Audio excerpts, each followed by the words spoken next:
Welcome back to my channel, Famous and Fabulous. The soft hum of the Paris night was barely audible through the thick hotel windows. The lights of the Eiffel Tower blinked in the distance, casting a gentle glow over the opulent streets of the 8th arrondissement. Inside the Hôtel de Portales, a private luxury residence reserved for the world's elite, Kim Kardashian was alone. It was October 3rd, 2016, just past 2:30 a.m. The days prior had been a whirlwind. Fashion Week fittings, interviews, appearances, photographers shouting her name on every corner. But in that moment, the chaos of celebrity life faded. She was finally able to exhale, to take a moment just for herself. The apartment was quiet, almost too quiet. Her bodyguard, Pascal Duvier, had gone out with Courtney and Kendall, accompanying them to a nearby club. Kim had stayed behind, wanting to catch up on sleep, missing her children and her then-husband, Kanye West, who had just performed in New York.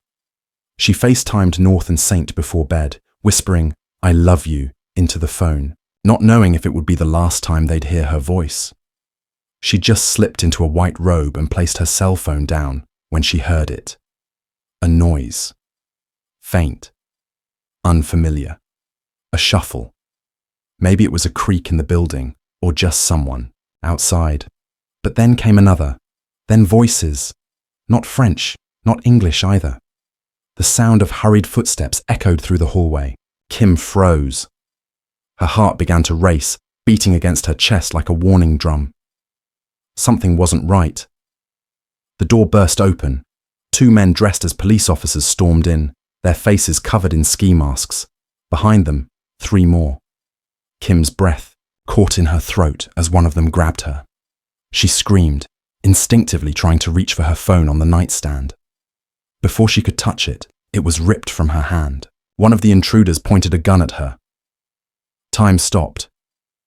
Everything moved in slow motion. Every second stretched into eternity. She thought it was a nightmare, a hallucination born from exhaustion and paranoia. But it was real. All of it. The masked man forced her to the marble floor of the bathroom. Her knees scraped against the cold tile. She was shaking uncontrollably, sobbing.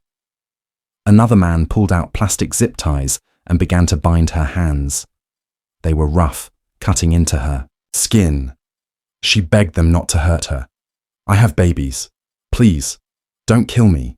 I have children," she repeated over and over, as if saying it enough times would make her untouchable, human to them. But their eyes were cold, calculating. They were here for one thing: the jewelry. They knew exactly what they wanted. The $4 million engagement ring Kanye had given her, a symbol of their love and opulence, gleamed under the dim bathroom light. The man pointed to it. Kim hesitated, not out of attachment, but out of fear. Her fingers were trembling so badly she couldn't pull it off. He yanked it from her hand violently. She let out a whimper. Tears streamed down her cheeks. Then came the moment that would haunt her forever.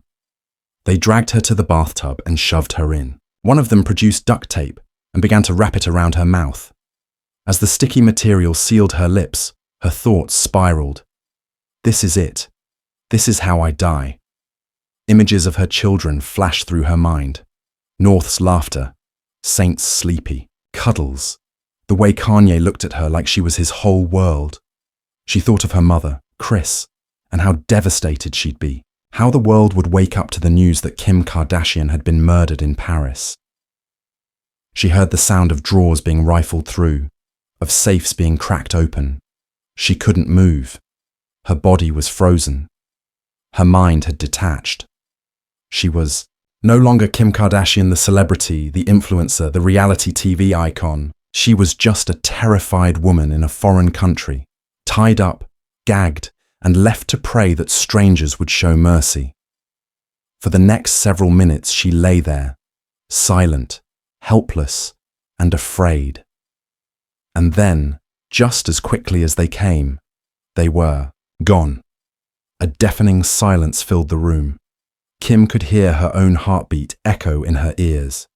She wriggled against the bindings, trying to scream, to call for help, but the tape muffled every sound. She lay there in the bathtub, trapped in her own nightmare, unsure if they'd return or if she'd even been spared at all. Eventually, her longtime stylist, Simone Harouche, who had been staying in another room, heard the commotion and locked herself in the bathroom to call security. Within minutes, the police arrived. The robbers had already disappeared into the Paris night, taking with them nearly $10 million worth of jewelry, and leaving behind a woman who would never be the same. As officers flooded the suite, untying her wrists and removing the tape from her face, Kim's body shook uncontrollably. She couldn't stop crying. Every word came out in fragments. She tried to tell them what happened, but her voice cracked, splintered from fear. The trauma didn't end when the tape came off. It had only just begun. In the hours that followed, the story of the heist spread like wildfire. Social media erupted. News channels flashed breaking banners across the screen. The world was captivated. But behind the headlines and hashtags was a woman unraveling, asking herself questions no one could answer. Why me? How did they know where I was? What if I never came home to my kids? In the days that followed, Kim stayed quiet. She flew back to the United States in a private jet, wrapped in a thick coat, hiding from the cameras that once adored her. The glamour was gone. The sparkle had faded. In its place was fear. She stopped posting, stopped going out, stopped trusting. She beefed up security, travelled with armed guards, and rarely went anywhere alone. The world continued watching, but Kim had changed. The incident cracked something deep inside her, exposing the part of her that rarely made it to television screens, the part that longed for safety, for peace, for normalcy. And yet, she didn't let the fear consume her. Months later, she would speak publicly about the experience in an emotional interview, her voice steady but vulnerable. They were going to shoot me in the back. There was no way out. It makes me emotional to talk about it, she admitted. But I was calm. I prayed. I knew it wasn't my time. She would later reveal that during the heist, she made peace with death, that in those few minutes, she surrendered. Not because she was weak, but because she was human. And in that surrender, something else happened. Something profound.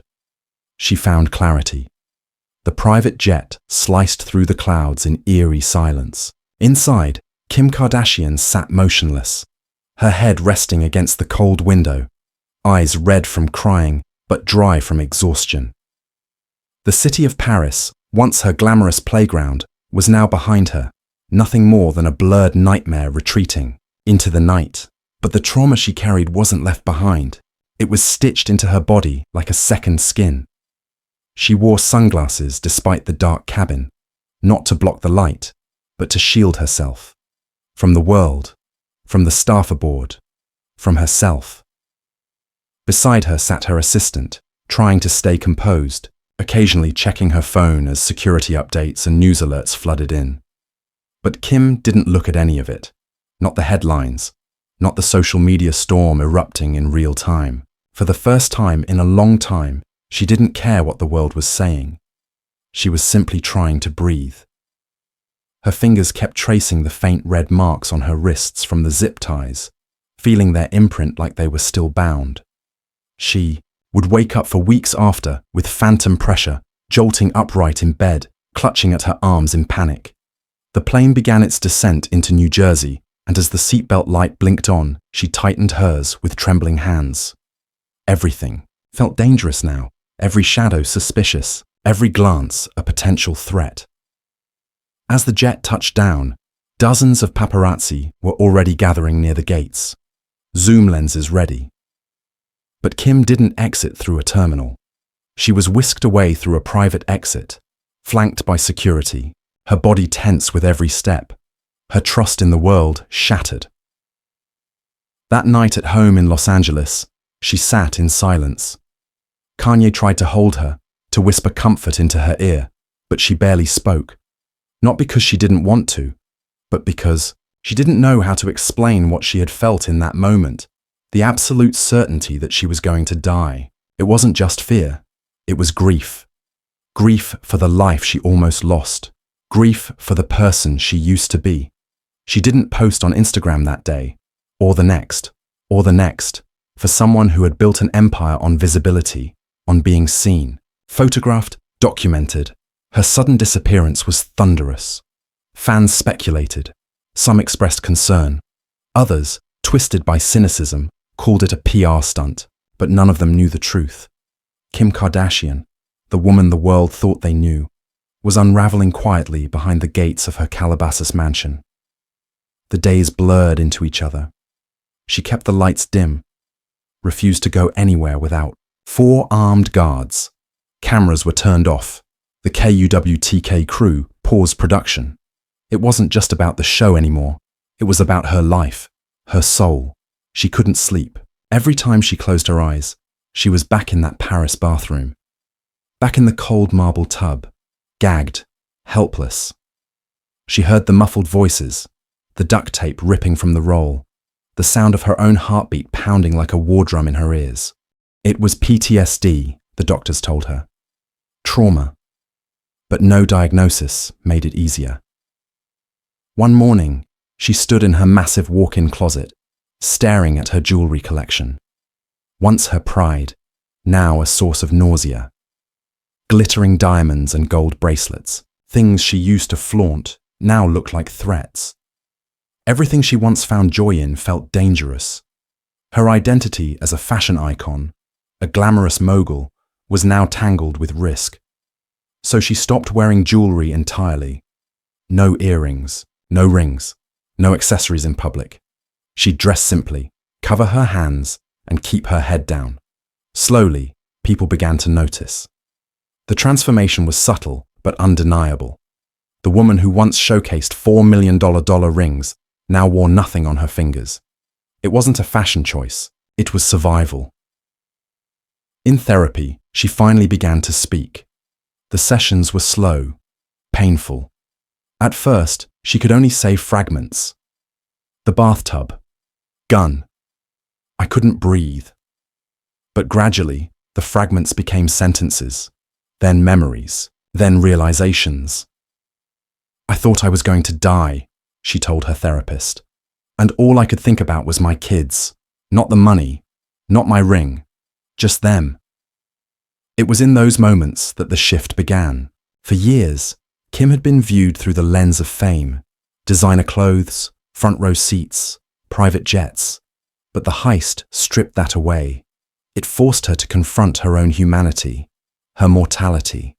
And somewhere in that confrontation, she began to rebuild. Not as the Kim the world projected, but as Kim, the person, the mother, the survivor. Weeks turned into months, and eventually, Kim sat down for her first interview since the robbery. It was raw, emotional. She didn't wear makeup. Her voice cracked, but she spoke. They were going to kill me, she said, and I made peace with it. I just kept thinking, please, God, let me see my babies one more time. The world watched in awe. The woman who had once been mocked as superficial was now commanding silence, respect, sympathy. It was a moment of reckoning, not just for Kim, but for the way people viewed her. The robbery didn't make her weaker, it made her real. And yet, even with her healing, the questions haunted her. Who were they? Why me? How did they know? It wasn't until French investigators finally captured several suspects that she began to piece together the truth. The heist had been meticulously planned. The robbers had followed her on social media, watched her movements, studied her patterns, her posts, her location tags, her Snapchats. They were the blueprint for the crime. She had, unknowingly, helped them. That realization broke her. Her love for sharing, for being open with fans, had put her in danger, and that forced a reckoning. Social media would never be the same for her again. She began posting with delays, never in real time, She withheld her location. She removed luxury items from her public feed. Privacy became power. But perhaps the most surprising twist came years later, when one of the robbers, Yunus Abbas, released a memoir. In it, he described the heist from his perspective. He expressed no real remorse, only cynicism. He justified the crime by accusing Kim of flaunting her wealth. She was throwing money away, he wrote. I saw that as a chance. When Kim read those words, her hands trembled. Not from fear, but from something deeper, something strange. She wasn't angry. She was sad. She realized then that even someone who had terrorized her was still human. Flawed, broken in his own way. And though she didn't excuse what he did, didn't condone the trauma he caused, she felt something unexpected rise within her. Forgiveness. Not for him, necessarily, but for herself, for the vulnerability, for the choices she made, for not knowing what she didn't know, and in forgiving herself, she began to forgive the world. The world expected Kim Kardashian to come back the way she always had, with curated photo shoots, jaw-dropping fashion, and another viral moment. But what emerged from the shadows of the Paris heist was not the same woman they had known before.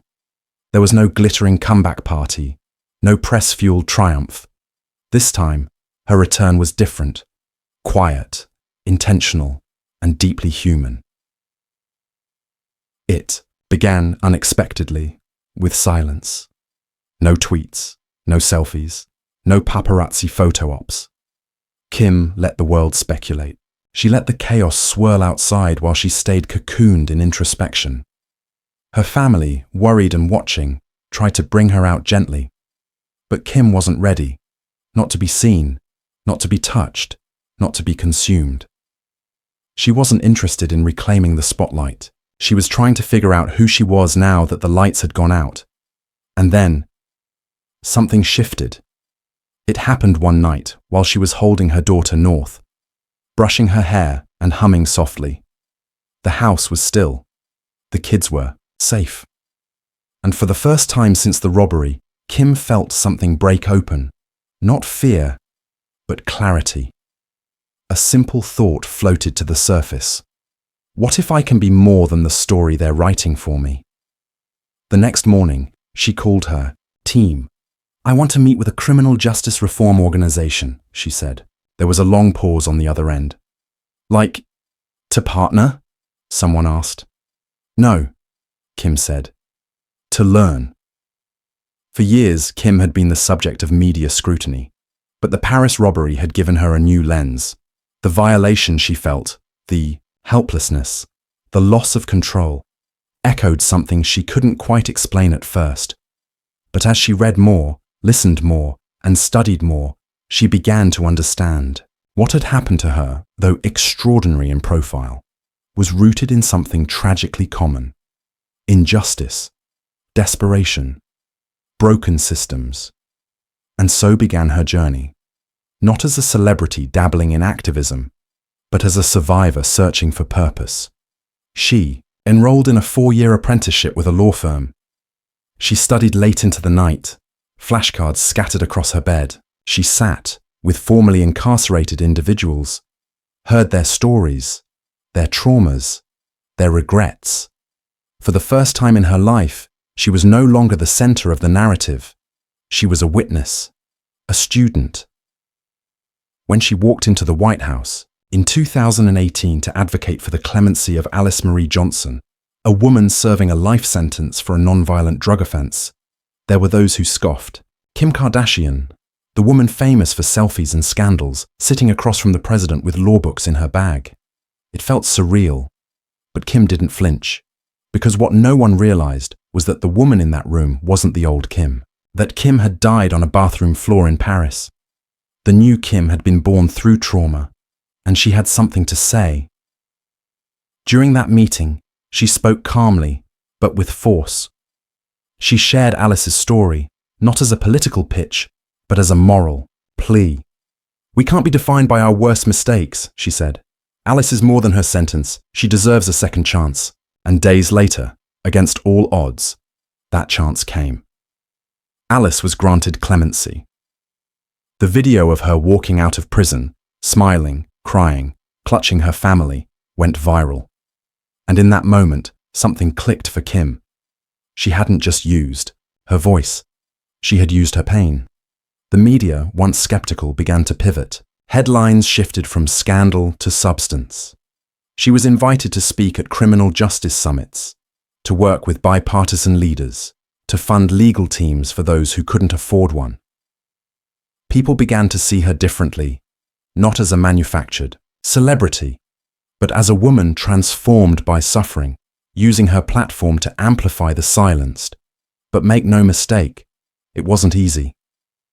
Behind the scenes, Kim still wrestled with nightmares. She still jumped at sudden noises. When walking into hotel rooms, she'd instinctively check every door and window. PTSD, like grief, is not linear. Some days she felt strong. Other days, she'd collapse in the shower, shaking. Fame had never prepared her for vulnerability, but now she welcomed it. In one rare interview, she opened up. For years, I thought being powerful meant being untouchable. But after Paris, I realized that real power is showing up broken and choosing to speak anyway. Fans were stunned. This wasn't scripted. It wasn't filtered. It was Kim, raw and cracked open. The shift was undeniable.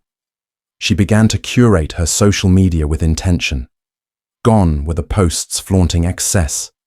In their place were stories of redemption, glimpses into her legal work, family moments that felt grounded and real.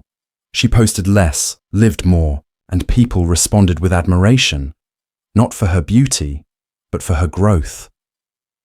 But perhaps the most profound moment came when the news broke. One of the robbers had written a memoir. The media jumped on it.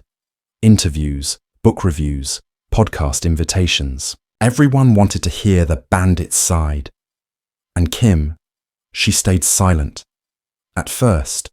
But one day, while doing an event for her Skims brand, a reporter asked bluntly, "Do you hate him?" Kim paused. Her stylist looked nervous. Security stiffened. But she didn't shy away. "I don't know if I do," she said quietly. "What he did was horrific. I'll never forget the fear, but he's a human being. Something led him to that night. Maybe it was greed. Maybe it was pain. Maybe it was both. I don't forgive the crime, but I don't want to carry hate either."